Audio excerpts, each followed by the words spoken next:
Hello everyone, সবাইকে জানাই good evening. মজাদার ব্রেকফাস্ট নিয়ে আমি চলে আসলাম। মর্নিংয়ের ব্রেকফাস্ট বা ইভিনিংয়ের টিফিন দুটো টাইমেই কিন্তু এটা বেটার অপশান। তো ফার্স্টেই তো দেখলে আমি 3-4 রকমের ভেজ নিয়ে নিয়েছিলাম। সেগুলোকে ভালো করে কেটে ধুয়ে পরিষ্কার করে তারপর একে একে ফ্রাই করে নিয়েছিলাম।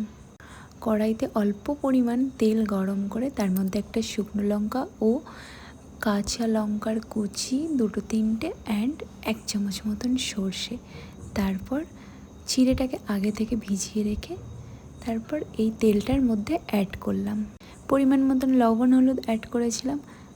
তারপর ফ্রাই করা ভেজগুলো এখানে আমি দিয়ে দিলাম। পোহাটা অলমোস্ট রেডি। খেতে জাস্ট এতটা দুর্দান্ত হয়েছিল কি বলবো।